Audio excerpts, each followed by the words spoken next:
Together, friends, let's pray our centering prayer on your screens. Lord Jesus Christ, Son of God, may your will be done through me. You may be seated, and good morning once again, everybody. We begin today with a little home tour.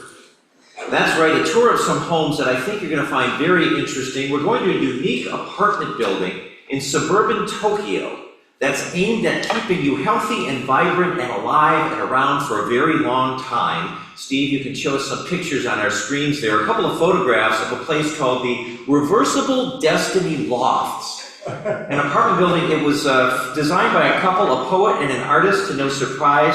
The first thing you notice are those bright primary colors, all painted very happy, very brightly. It was the American Indians who said that we don't have just 5 senses, but we have a vast array of senses, all needing stimulation in order for us to thrive. And this place will do it. Take a look on the inside. As you enter the apartment, you notice there are not many flat surfaces. Most of them are off angles on a slope, perhaps covered with speed bumps. The only way to get around is to grab holds of some of those many poles that have been strategically placed around the apartment, each room shaped differently. The bathroom is a cylinder on its side, meaning you have to hold onto the sink in order to brush your teeth. Take a look at that. How'd you like to wake up to that in the morning? Otherwise, you'll slide in the middle of the floor. You saw a second ago the den, which was a sphere, and all kinds of undulation going on many floors. Again, it's to stimulate the senses. The design of these apartments is based on this idea that our senses tend to atrophy as we get older. We become more sedentary as we get older, in part because we're surrounded by flat surfaces, predictable angles, squares and rectangles, even banal colors, grays, whites, beiges. And if we live in a place like that, how stimulating it would be. We'd always be on our toes. And so the task of these funky lofts that I just showed you is to awaken and enliven, even inspire joy and life in your day-to-day life.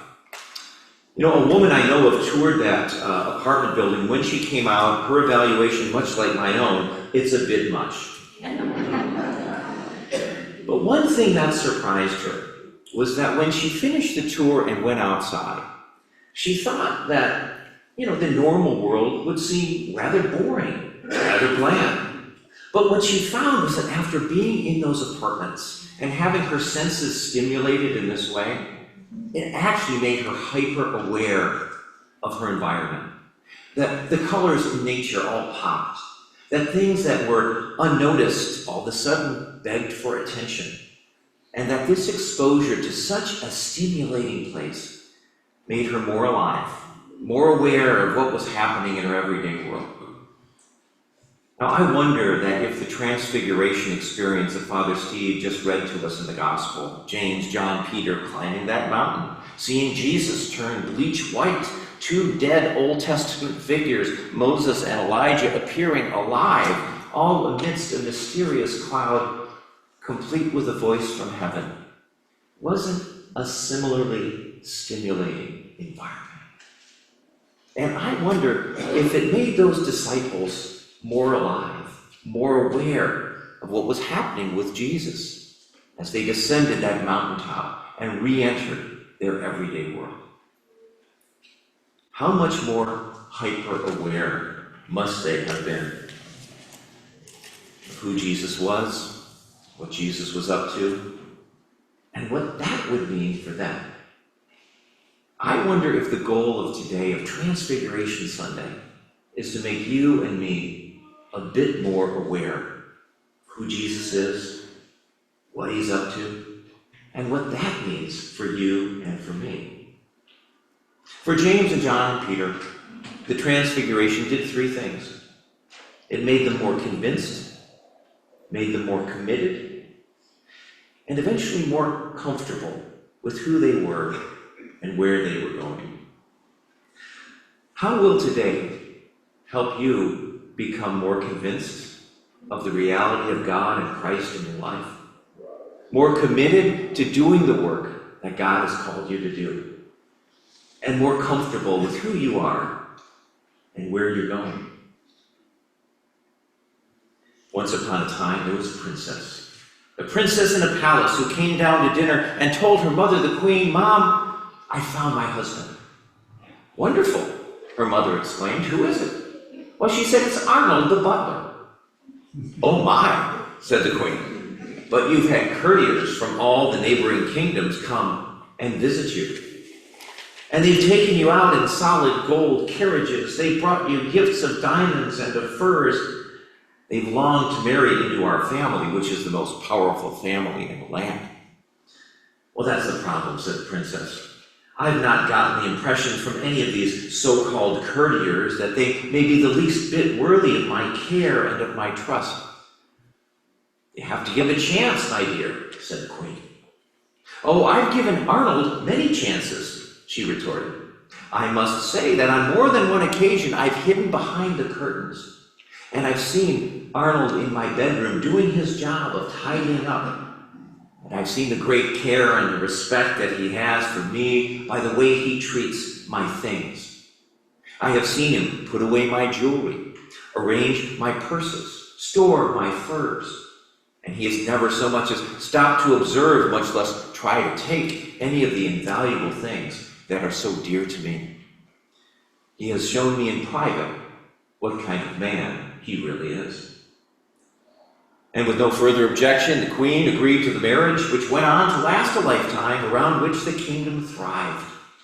The princess had seen something no one else had, and it had convinced her of who Arnold really was.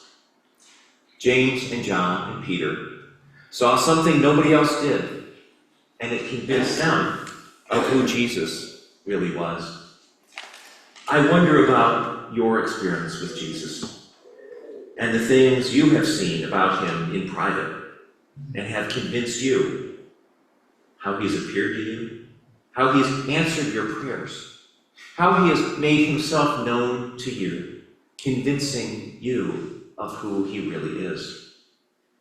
Because when we're convinced that he is the Christ, the one who dazzles, the one whom the prophets show up for, the one whom God has spoken to and through, we become committed to him for a lifetime, bringing peace and abundance and stability and prosperity to our work in God's kingdom.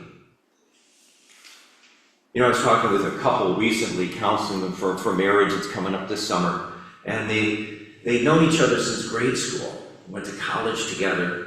They pursued the same big city. They moved to the big city, the same big city together, pursuing their careers right after college. And I asked them at what point they knew that that one was for the other one. When did they know they were a couple and they know that they were going to get married? Well, the groom spoke right up and he said this. He said, you know, one day we were in college and we were walking to campus and we were walking past a strip mall and all of a sudden it started to rain. So we ducked into a pharmacy and the rain wouldn't let up. So we said, well, let's buy some umbrellas. So we went over to look at the umbrellas. And instead of buying two, explained the groom, the bride said, no. And she bought one big golf umbrella that they both could share. He said that's when he knew that she was committed to both of them together forever on the journey. Many of us have been dating Jesus for a while, happy with the level of commitment and no hurry to move things up to the next level.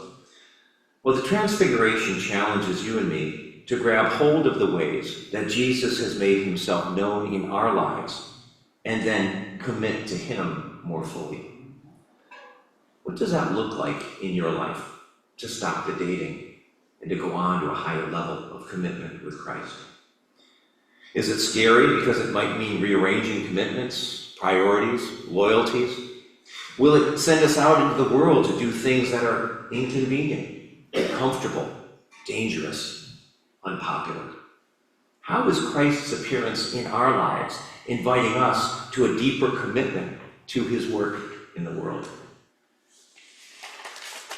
I'd like to spend a few moments now and talk about joy. One of the reasons you and I don't always feel comfortable talking about, even expressing joy, is because it's often looked upon in our society as something that's frivolous, juvenile, and not in keeping with the serious nature of our faith. Right, Father Steve? Unfortunately. This is the Episcopal Church, doggone it. There are many reasons for this that come from commerce, from philosophy, from religion.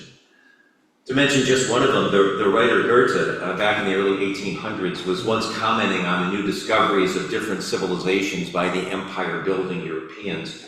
And he noted in one of his books that these native people who were being conquered often had raucous celebrations. They dressed in bright-colored clothing. They lived in brightly painted homes. They went about their lives outwardly joyful.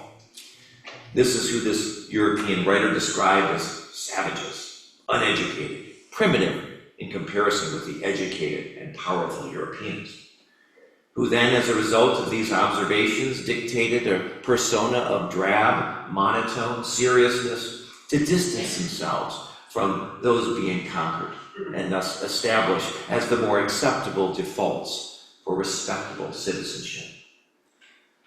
And so we see yet another biblical gift of the Spirit, joy, as somewhat challenging for you and me to regularly practice in our world. This Wednesday's Ash Wednesday. Many of us will be back in church, at least on the driveway, and get a thumbprint of ashes crossed on our foreheads. This will start the holy season of Lent, in which this year our theme at St. David's is happiness, is joy. Now, we're doing this not only because our world is in desperate need of joy and happiness and hope, but because this too neglected gift of the Spirit deserves this kind of attention. Galatians chapter 5, St. Paul lists the fruits of the Spirit. The first one is love. The second one is joy. Science tells us that experiencing moments of joy helps reset our body's stress responses. Thus, they make us more resilient. They reset our cortisol, bring down our blood pressure. Experiencing moments of joy on a regular basis actually makes us more productive at work. Some studies say up to 12% more productive when we are in a state of joy. Joy deepens our relationships. When we're in a state of joy, we're much more trusting, we listen better, we solidify our relationships. So making ourselves more comfortable with joy, being joyful in how we talk, how we dress, how we move about in the world, finding joy in the everyday, living more frequently in a state of joy is good for us and it's good for the world. Because you all know that our emotions dictate our environment. Ever been at the Thanksgiving table and you're sitting down and all of a sudden Uncle so-and-so sits down and you say, is he in a good mood? Because if he's in a good mood, nobody's having fun at dinner. And it may be your uncle, it may be your daughter, it may be somebody. But we know that our moods dictate our environment, where we and others live. When we bring joy to the table, we change that environment and make it more joyful. Making ourselves more joyful has that kind of impact on the world. You know, not long before I began a brief and unstoried running career when I was in high school, in track and cross country, there had been a revolution in the philosophy of running. Prior to the middle of the last century, runners were taught to grit their teeth, to suck it up, and to power through their race with as much strength as they could muster. But not too long before I started running, a famous running coach at San Diego State University, who had just come back from World War II and his role of teaching fighter pilots how to stay calm during battles in the air, he began applying some novel principles to his track team and found great success. His philosophy was that runners should seek not to be stressed and strained, but to be as calm and comfortable with their stride and their race as possible. And out of this state of comfort, today we may call this a state of flow, would come their best performance. Even today, when we observe runners at their best, we can see this sense of comfort and ease in the way they go about their record-setting performances. In the Transfiguration, you and I see the disciples, out of their conviction and their commitments, getting comfortable with their roles as disciples, the road it will take them on, and the energy it will provide for them to do the work that God is calling them to do. I wonder how you and I are being asked to be comfortable and secure in our faith, even joyful in the promises of Jesus, in his ever-presence with us, and his conviction that there is much to do, and that each one of us are playing a vital, invaluable, irreplaceable role in God's plan for the world. For James, John, and Peter, the Transfiguration did three things: made them more convinced, made them more committed, and eventually more comfortable with who they were and where they were going. How will today help you and me become more convinced of the reality of God and Christ in our lives? More committed to doing the work of God to which we've been called and which we're doing, and more comfortable with who we are and where we're going. Friends, it's a walk from here down to the cross and to the resurrection. That's what Lent is, a journey. It's a march. But I invite you to join on this march of joy, and one I'm thrilled to be on with all of you. Can I get an amen? Amen. I invite you, please stand.